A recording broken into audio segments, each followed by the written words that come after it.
exclu. Nico Aliaga et le prince Albert y réunis à Monaco. Ce qu'il se artiste accompli, la photographie occupe désormais une place entière dans mon quotidien. Aussi importante que le reste, révèle Nico Aliaga. Pour preuve, il expose régulièrement ses clichés dans des lieux prestigieux comme au Palais Brongniart de Paris, en janvier 2017. En 3 ans, j'ai déjà présenté mon travail dans près de 15 expositions partout en Europe, nous raconte-t-il. Avant de poursuivre, à l'abbaye de Villiers, près de Bruxelles, où j'expose jusqu'à fin avril, on a déjà eu plus de 40 000 visiteurs.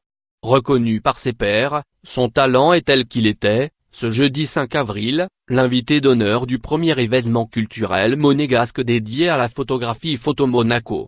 Pendant 3 jours, ce salon réunit les œuvres de 18 photographes, dont les siennes. Un honneur d'autant que l'animateur de The Voice sur TF1 a eu le privilège de s'entretenir avec le prince Albert et de lui faire découvrir son travail. Le prince aime l'art et la photographie, il est d'ailleurs un grand admirateur de Salgado. Pas étonnant que son Altesse se soit montrée particulièrement réceptive à l'égard de ces instantanés.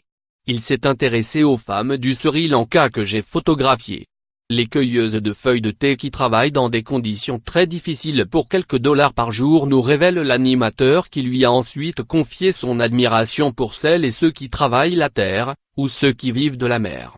Le souverain, très sensible au sujet qui touche à l'écologie, sa fondation a d'ailleurs organisé en 2017 la première édition du Monte Carlo Gala pour l'océan, qui a couronné Leonardo DiCaprio d'un prix pour son travail remarquable en faveur de la protection et de la défense de notre planète, a évoqué avec Nico Aliaga son récent voyage lors du périple maritime de Monaco Exploration, qui fait un état des lieux des océans du monde.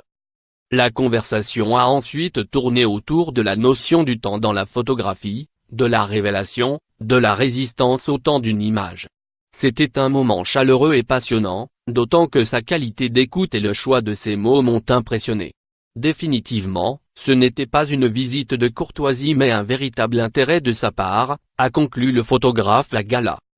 Crédit photo, Claudia Albuquerque. Best Image.